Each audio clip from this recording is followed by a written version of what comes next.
You know, across the world, there are these towns that sort of defy geography. They're built directly into mountains and cliffs. So for today's video, we're going to take a look at 15 amazing towns that are built into the sides of cliffs. Starting with number 15, Centinela de las Bodegas. Centinela de las Bodegas is a small town in the province of Cadiz in southern Spain that is literally built into and beneath a massive rock overhang. It's located along the Trejo River. The town is thought to have been continuously inhabited since at least the Roman era, with archaeological evidence pointing to earlier settlements in that area. In its modern form, however, it began to take shape during the Middle Ages. The defining feature is how the whitewashed houses are constructed directly into the large natural alcoves in the cliffs, with some buildings having rock as both a roof and a rear wall. This method makes use of natural shelter, saving on building materials and providing insulation from the extremes of the climate. Now, the town's name reflects part of its history, Centenil. It's believed to derive from the Latin phrase septem nihil, meaning 7 times nothing, possibly referring to the 7 sieges that Christian forces undertook before finally capturing the settlement from the Moors in 1484 during the Reconquista. De las Bodegas, or of the wineries, was added later, as the area became known for its vineyards and wine. But one really cool aspect here of the layout is that Calle Cuevas del Sol, or the Caves of the Sun, and Calle Cuevas de la Sombra, or the Caves of the Shade. And these two streets run parallel to the river, and they show opposite sides of the same cliff. On one side, the houses are bathed in sunlight for much of the day, while on the other, the massive rock overhang provides almost constant shade. Modern-day Centinela still functions as a living community, with a population of around 3,000 people. Tourism here is significant. Visitors come to see the unusual streetscapes, but agriculture too remains important. Olive groves, almond trees, and local meat products, especially chorizo, are key parts of the local economy. The town is part of the Pueblos Blancos, or the White Villages route in Andalusia, and it's a popular itinerary which shows the towns that are known for their white-painted buildings and dramatic locations. Because the houses are integrated into the cliffs, their interiors often maintain a relatively constant temperature. And while modern amenities like plumbing and electricity have been added, many homes still use the original cave walls and rock ceilings. This place shows how geography directly shapes the built environment, leading to a town that feels inseparable from the cliffs themselves. Number 14, Monsanto. Monsanto, often referred to as the most Portuguese village in Portugal, is a hilltop settlement in the Castelo Branco district that's remarkable for how its houses and streets integrate seamlessly with the granite boulders.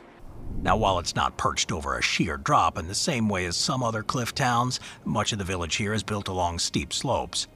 The granite formations here are so large and irregular that many buildings use them as full walls or even the roof. During the Middle Ages, Monsanto became strategically important here, and in the 12th century, King Alfonso I of Portugal granted the site to the Knights Templar. They constructed a fortress on the summit, remnants of which can still be seen. The architecture here developed in harmony with the natural world. Instead of clearing the massive boulders, builders just incorporated them into homes. Streets are narrow and winding, adapting to the contours of the hill and the placement of the rocks. The effect is that the village kind of appears to grow out of the mountain itself. Now, the layout reflects centuries of adaptation, both to the terrain and to historical circumstances. Its elevated position and stone construction provided defense against invaders, while the integration of boulders helped protect against the elements. In the 20th century, Monsanto's traditional character was recognized and preserved. In 1938, it won a national competition for designating it as the most Portuguese village, a title that has since been both a point of pride and a driver of tourism. Today, it's a popular destination for visitors interested in historical architecture and rural Portuguese culture.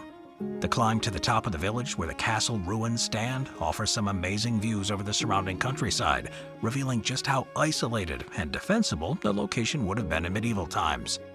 Although modern roads now connect it to other towns, its position on the slopes has kept its large-scale development at bay. This has allowed the village to retain much of its original appearance, with the integration of the boulders standing as an example of the centuries of life in harmony with the land. Number 13, Bonifacio. Bonifacio is a medieval town located on the southern tip of the French island of Corsica, perched dramatically atop white limestone cliffs that rise about 70 meters above the Mediterranean. Founded in 828 CE by Boniface II of Tuscany, the town's location was chosen for its natural defensibility. Over the centuries, it's developed into a fortified settlement with walls and ramparts that blend almost seamlessly into the cliffsides. The Old Town, or Haute-Ville, the Upper Town, is the most striking part of it. Many of its houses appear to be hanging over the edge, with foundations that extend right to the precipice. The narrow streets and centuries-old buildings that follow the contours of the limestone, even some structures constructed so close to the edge that their balconies overlook a sheer drop. Erosion has undercut portions of the cliff over time, though, making certain houses look as though they're suspended in midair. Over the centuries, the town has passed through various hands, including Genoese, who controlled it for more than 4 centuries and left a lasting mark on its architecture. The Genoese influence can still be seen in the town's layout and the presence of structures like the Genoese Gate, which was once the only entry point into the area. One of its most notable features, though, is the King of Aragon's Stairway, a steep staircase carved directly into the cliff. According to legend, it was built overnight by Aragonese troops during a siege in 1420, though historians believe it was likely constructed earlier to provide access to a freshwater well. The stairway's 187 steps descend at a sharp angle, offering some amazing views of the sea. Today, the place has a population of around 3,000, and tourism plays a major role in its economy, but the contrast between the white limestone cliff and the waters of the Mediterranean make it one of the most photographed towns in France. Bonifacio stands as a vivid example of how a settlement can grow out of and cling to a dramatic cliff environment for more than 1,000 years. Number 12. Rocamadour. Rocamadour is a small village in southwestern France that's built into the side of a towering cliff in the Alzou River Gorge. Its origins as a religious site date back to at least the 12th century, though there are signs of earlier human habitation here. The town's name comes from Saint Amador, a hermit whose body was said to have been discovered in the cliffside in the 12th century, sparking a surge in pilgrimage. The defining characteristic of this place is the vertical arrangement. At the top of a cliff sits a castle, below it a cluster of sanctuaries and chapels built directly into the rock, and at the base a narrow street lined with medieval houses and shops. The entire village is essentially stacked along the cliff, with steep staircases and paths that connect to different levels. The Great Staircase, of which 216 steps are there, once climbed by pilgrims on their knees, leads from the lower town up to the sanctuary level. During the Middle Ages, Rocamadour became one of the most important pilgrimage sites in Europe, second only to Santiago de Compostela in Spain for many people. Pilgrims came to venerate the Black Madonna, a wooden statue housed in the chapel of Notre Dame, believed to possess miraculous powers, but the village's position along a route made it a frequent stop for those traveling toward Spain. The architecture here does reflect the religious importance of the site and its adaptation to the cliffside terrain. Many of the sanctuary buildings are partially carved into the limestone, using a rock face as a natural wall. Today it's got a small population, but it welcomes hundreds of thousands of people each year. Tourism here focuses on the religious heritage, the historical architecture, and the dramatic setting overlooking the valley. Given its location on the cliff, though, it faces an ongoing challenge of maintaining the structures against the effects of weathering and erosion. Modern preservation efforts have focused on stabilizing the rock and reinforcing buildings without altering the town's appearance. It remains a rare example of a settlement where spiritual purpose, natural geography, and architectural adaptation have combined to create a place that seems to grow directly out of the rock. Number 11. Castellfollit de la Roca. Castellfollit de la Roca is a small Catalonian town built along the very edge of a narrow basalt cliff formed by ancient volcanic activity. It's located in the province of Girona. The settlement stretches for about a kilometer on a ridge, and the cliff itself is roughly 50 meters high, giving the impression that the houses could tumble off into the valley. The basalt on which this place stands was created thousands of years ago by the cooling and solidification of 2 overlapping lava flows. Over time, erosion from the 2 rivers carved away the surrounding land, which left this elongated rock platform on which the town sits. Its medieval core is made up of narrow, winding streets and stone houses that seem to grow directly out of the edge. Many buildings were constructed here from the same dark volcanic rock that formed the cliff itself, which blends them visually with the natural land. The most prominent structure, though, is the Church of San Salvador. It's located right at the very tip of the cliff, where it commands amazing views over the countryside. It was originally built in the 13th century. The church has been modified over the centuries, with its current form reflecting Gothic and later architectural influences. Living on such a narrow rock ridge, though, means space is at a premium. Streets are just wide enough for foot traffic or maybe a small vehicle, and in some places the cliff edge is only a few meters from the nearest house. Its population today is about 1,000 people, many of whom work in agriculture, tourism, or nearby industries.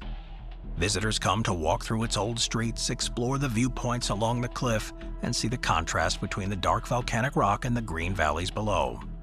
Measures have been taken to reinforce certain sections to ensure stability of the rock and safety of the residents. But it is one of the most striking examples of a community that adapted to a narrow cliff edge environment. This unique geography has dictated its form, and it's preserved its compact medieval character. Number 10. Matera.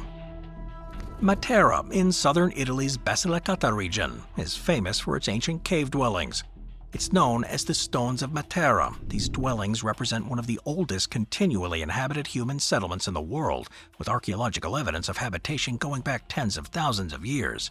Caves were gradually expanded over the centuries into more complex homes, churches, and communal spaces, which created a dense environment built into and on top of the cliff. The Sassi are divided into two main districts, Sasso Barassano and Sasso Cavioso, each with a network of interconnected houses, stairways, and narrow lanes. Many of the buildings here are a combination of excavated caves and above-ground stone structures, with facades facing outwards towards the valley. Matera's history reflects periods of both prosperity and hardship. During the Middle Ages, the cliffside dwelling supported a thriving community, with the rock-hewn churches decorated with Byzantine-style frescoes. However, by the 20th century, overcrowding and poor sanitation here led to widespread poverty. In the 1950s, the Italian government forcibly relocated thousands of people to modern housing. For decades, it stood largely abandoned, the structures slowly deteriorating. In the late 20th century, restoration efforts began. The revitalization project transformed many of the abandoned cave homes into modern residences.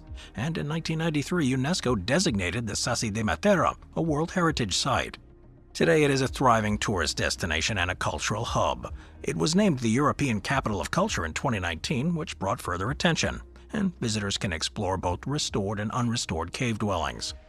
Infrastructure upgrades here had to be hidden within the ancient structures to keep their appearance intact, and the use of traditional materials in restoration has been crucial in maintaining the visual unity of the place.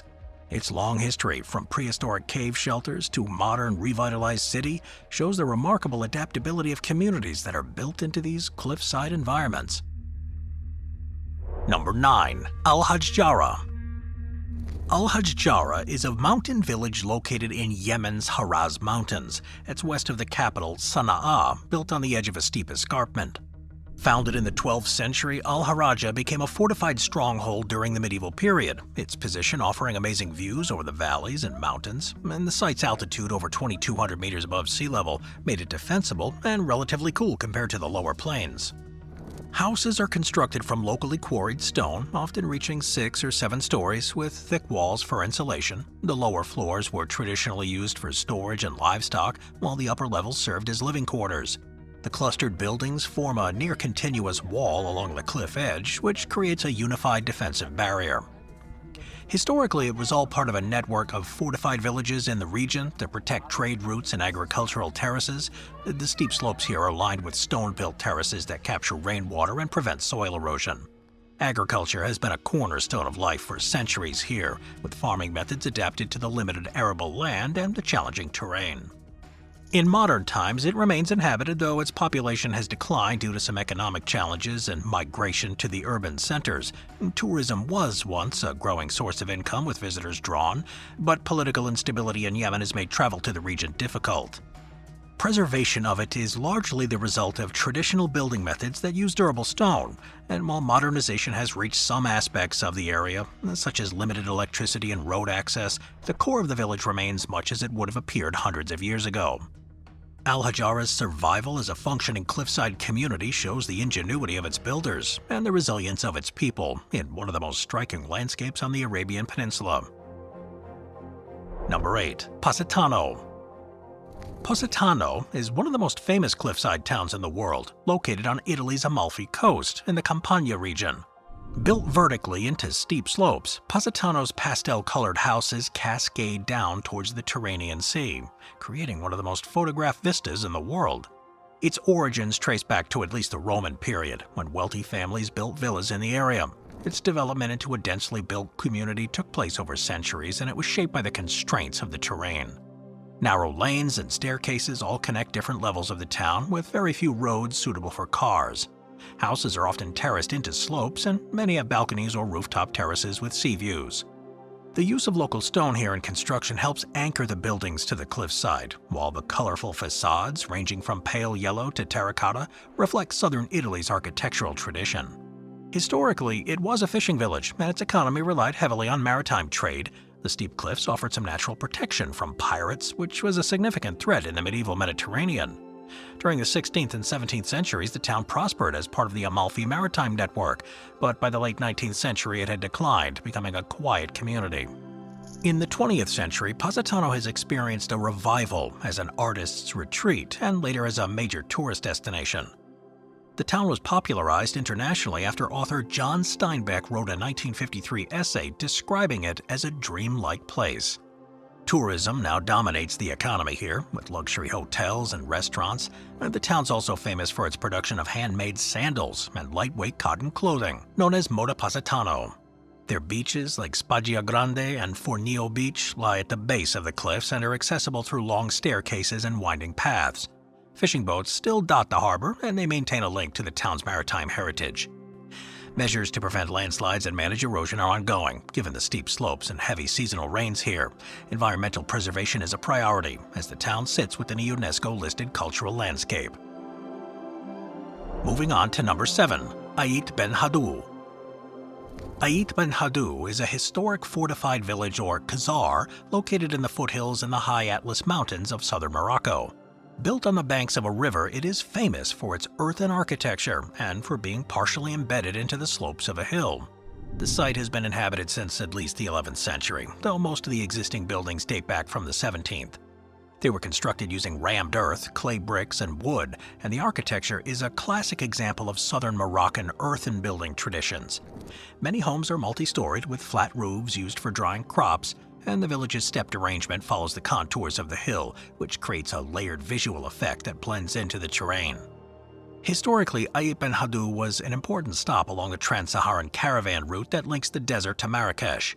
Merchants would rest here while transporting goods like gold, salt, and spices. The location at the edge of the river and near a mountain pass gave it strategic and economic value.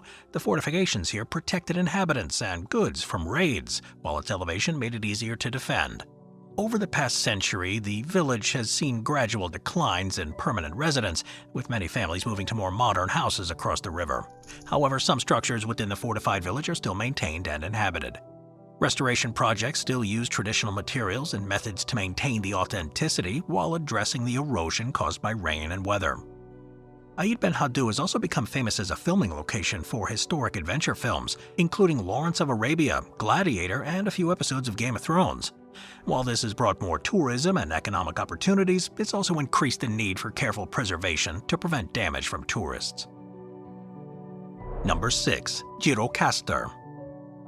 Gjirokastër, located in southern Albania, is often called the City of Stone because of its slate-roofed houses and stone-paved streets. This historic core is built along the slopes of the Drino Valley, which buildings terraced into the hillside beneath the imposing castle.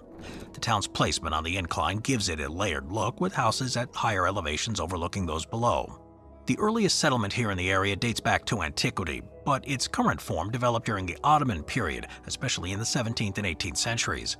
Wealthy landowners and merchants constructed large tower houses, which served as both residence and defensive structures. And this design allowed residents to protect themselves from raids while also withstanding the region's climate. The layout adapts to the steep hillside, with winding cobble streets and stairways that connect the different quarters, and because of the slope, houses are often built so the lower level opens onto one street, while the upper level opens onto another higher up the hill. Gjirokastër Castle, overlooking the town from its hilltop, has been a focal point for centuries. It served as a defensive fortress, a garrison, and even a prison during the 20th century. From the castle's walls, the views extend across the Drino Valley and into the mountains beyond, illustrating why the site was chosen for defense. Today, tourism here is increasingly important, with visitors drawn to the town's Ottoman architecture, museums, and cultural festivals. The entire center was designated a UNESCO World Heritage Site in 2005, and it was recognized for its well-preserved Ottoman-era urban fabric and its adaptation to steep terrain. Maintaining the stability of these hillside buildings requires constant upkeep, especially given the risk of earthquakes in this region. Preservation efforts aim to keep the traditional building techniques alive while providing modern amenities for residents. Number 5. Mesule. Mesule is a historic village in northern Iran's Gilan province. It's located about 1,000 meters above sea level in the Alborz Mountains. Now, what makes Mesule distinctive is the terraced design, where the roof of one house often serves as the courtyard or street for the house above it. This unique arrangement has developed over centuries to adapt to the extreme slope and the challenges of building in such terrain. The village is believed to have been established around 1,000 years ago, possibly as a relocation from an older settlement nearby. Its position provided a defense from invaders and a cooler climate in the summer. The compact layout does minimize the need for any extensive pathways or stairways, which allowed residents to walk across the flat roofs of homes to move from one level to another. Construction here primarily used local materials like clay, wood, and stone. The earth-toned plaster on the buildings blends in naturally with the surrounding landscape. Windows and balconies are often decorated with flowers, which adds to the color in the otherwise uniform palette of the village. Because of the steepness of the terrain, there's no motor vehicles here. All movements of goods and people is done on foot or with pack animals. Historically, it was a small trading hub with routes passing through the mountains, connecting it to other settlements in the province. It also developed its own artisanal traditions, including metalwork and handicrafts. The marketplace, located along the main pedestrian route, remains a focal point for daily life here, with shops and tea houses serving locals and visitors. In modern times, it's become a popular tourist destination in Iran, attracting visitors for architecture, the cool climate, and the surrounding trails. This unusual vertical arrangement, though, and cliffside setting have earned it a protection as a heritage site, with regulations in place to preserve its character. Number 4. Ronda. Ronda is a city in southern Spain's Andalusia region, and it's dramatically situated atop the El Tajo Gorge, a deep chasm carved by a river. The old and new parts of the city are connected by the Puente Nuevo, the new bridge, which spans the 120-meter deep gorge. The cliffside placement here has been central to its identity for centuries, influencing their defense, the layout, and even the architecture. Its origins go back to prehistoric times, but in its current form it was shaped during the Roman and Moorish periods. The Moors, who ruled the area from the 8th to the 15th century, fortified the city and built many of its original walls and gates. The position high above that gorge made it a formidable stronghold, too. The whitewashed buildings in the city cling to the cliff edges, with some with balconies that overhang the gorge, giving amazing views down to the river. The Puente Nuevo, completed in 1793 after decades of construction, is more than just a bridge. It contains chambers within its central arch that have been used as various things like storage, prison, and now a small museum. But Ronda has long been a center of culture in Andalusia. In the 18th century, it became known for bullfighting, with the Plaza de Toros in Ronda considered one of the oldest bull rings in Spain. Writers and artists, including Ernest Hemingway and Orson Welles, were drawn to the city's dramatic setting and historic atmosphere, which cemented its reputation as a place of inspiration. The surrounding country is equally dramatic, with hills, olive groves, and vineyards. Agriculture here is important, but tourism is now a major driver. Visitors are drawn by the combination of history, stunning views, and the unusual layout. Restoration efforts focus not only on the historic buildings, but also on stabilizing the cliffs themselves to ensure the safety of the city's foundations, preserving Ronda's cliffside structures. Number 3. Vardzia. Vardzia is a huge cave monastery complex and former cliffside town carved directly into the southern cliffs in Georgia. Unlike many settlements that expanded upward from a base, Vardzia was excavated horizontally into the mountain. The origins of Vardzia date back to the reign of King Georgi III in the latter half of the 12th century, but the project reached its greatest scale and significance under his daughter, Queen Tamar, who ruled from 1184 to 1213. Tamar is remembered as one of Georgia's most important rulers, transformed Vardzia into a fortified monastic center. At its peak, it extended for roughly 500 meters along the cliff with up to 19 tiers of interconnected rooms and corridors. Estimates suggest the complex had more than 600 chambers, including residences, chapels, a large church, storerooms, wine cellars, stables, refectories, and administrative spaces. Many of the passages here were deliberately narrow or concealed to make the complex more defensible. But the heart of the site is the Church of the Dormition, built between 1180 and 1185 and richly decorated with frescoes.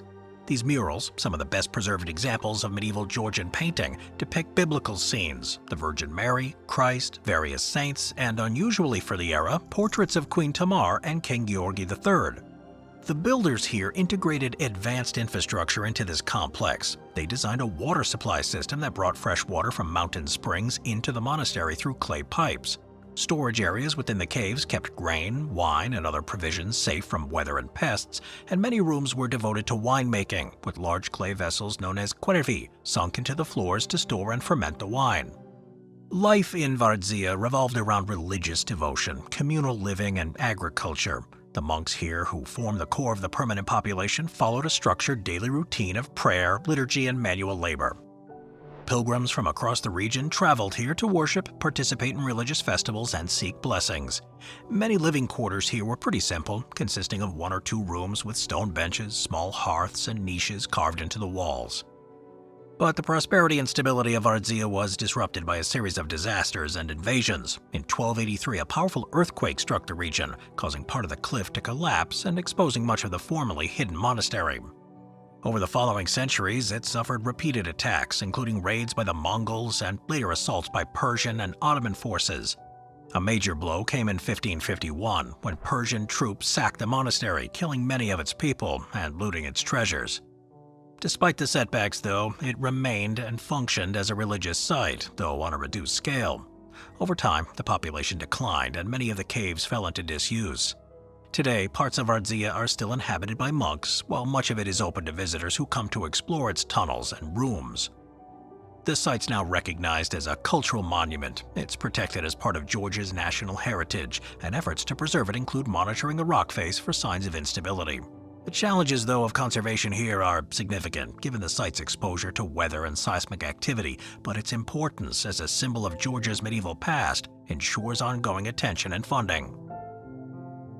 Number 2. Civita di Bagnoregio. Civita di Bagnoregio is a small hilltop town in the Lazio region of central Italy, and it's perched on a plateau of volcanic tuff that rises above a deep valley.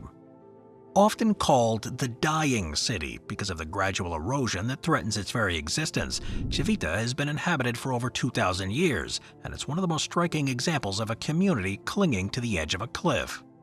Its origins stretch back to the Etruscan period around the 7th century BCE. The Etruscans, who occupied much of central Italy before the rise of Rome, built their settlement on this elevated plateau, taking advantage of steep drops on all sides. They carved roads and drainage channels directly into the rock, traces of which can still be seen today. The town, though, was later absorbed into the Roman Empire, and under Roman influence it became more integrated into regional trade networks. Its medieval period saw Civita flourish as an important local center, with stone houses, churches, and civic buildings constructed in the architectural style still visible today. The main entrance to the town was once accessible by multiple roads, but over centuries erosion and landslides destroyed most of them, leaving only one route into Civita today, a long pedestrian bridge that spans the valley from the nearby town of Bagnoregio. The geology of the area is both its greatest asset and its greatest threat. The plateau is composed primarily of volcanic rock, a type of rock that's formed from compacted volcanic ash. This erosion of the underlying layers has caused portions of the plateau's edge to collapse over the centuries, and several buildings and roads, even entire sections of the town, have been lost. In the past, erosion was simply an accepted part of life here. Houses near the cliff edge were abandoned when cracks appeared, and residents moved inward towards the town center. However, by the 20th century, the loss of land and the difficulty of accessing the isolated plateau caused many people to leave altogether. For much of the 20th century, Civita was in danger of becoming a complete ghost town. The turning point came with the growth of tourism. In the latter half of the 20th century, the town began to attract people who were drawn to its streets, ancient stone buildings, and dramatic views. Restoration work was carried out on key structures, including the main church, which dominates the town's central piazza. The long footbridge, built in the 60s and later reinforced, became the only way in and out, and it added to the appeal as a secluded, almost timeless place. Walking through Civita is like stepping back in time. The town has no cars, and the narrow streets are lined with stone houses, some covered in climbing vines. Small artisan shops, cafes, and guest houses occupied restored buildings, which serve visitors but keeps the town's historic character intact.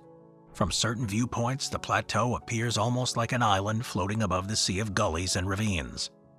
Despite the town's current status as a popular tourist attraction, the threat of erosion remains. Landslides continue to claim small portions of the rock, while modern techniques like retaining walls, drainage improvements, and rock reinforcements have helped. The process at work here is difficult to halt. As a result, Civita di Bagnoregio is often cited in discussions of endangered heritage sites, and its preservation requires ongoing expertise and funding. Number 1. Meteora. Meteora is one of the most extraordinary settlements in the world, located in central Greece in the Thessaly region. The name means suspended in the air, which is an accurate description of the cluster of monasteries perched on top immense sandstone pillars. The settlement is unlike anything else on this list because it's not really a town in the traditional sense, but a complex of monastic communities. Each built on the flat summits of vertical cliffs that soar up to 400 meters high. This combination of geology and human ingenuity has created a landscape that's visually striking and culturally significant. The pillars of Meteora were formed over millions of years. Geological studies suggest that around 60 million years ago, the area was a delta of a large river. Over time, sedimentary rock accumulated and was compressed into sandstone. The flat tops of some of these pillars provided just enough space for small buildings, but their sheer sides made them almost inaccessible, which would prove crucial to their later use as places of refuge. The first hermits arrived at Meteora in the 9th century, seeking isolation for religious devotion. Over the centuries, these solitary dwellings evolved into organized communities. The main wave of construction began in the 14th and 15th centuries, a time when the region faced political instability. The cliffs here offered seclusion and security. At its peak, it hosted 24 monasteries spread across different rock pillars. Each was self-sufficient, with living quarters, chapels, kitchens, storerooms, and cisterns for water. The architecture was adapted to the limited space available, often stacking buildings vertically or incorporating the natural rock into their walls. The monasteries were centers of scholarship, art, and spiritual life. Many contain frescoes, icons, manuscripts, and liturgical objects of great historic and artistic value. The monks that followed the Eastern Orthodox monastic tradition emphasized prayer, manual labor, and communal living. But the location made it not only a refuge from raiders, but a place that preserved religious and cultural traditions. During the Ottoman period, the monasteries continued to function, though their influence declined. By the 19th century, they had been abandoned or fallen into disrepair, leaving only a handful still active. In the 20th century, improvements in transportation and climbing techniques transformed access here. Stairs and bridges were constructed, allowing safer and somewhat easier entry into several of the monasteries. And today, 6 remain active, 4 for men and 2 for women, while the others are preserved as historical monuments. Even with modern access, Meteora retains much of its original character.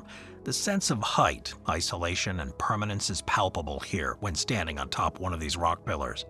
The sound of wind echoing through the valley, the sight of eagles gliding between the pillars, and the smell of incense from within the chapels create an atmosphere that feels timeless.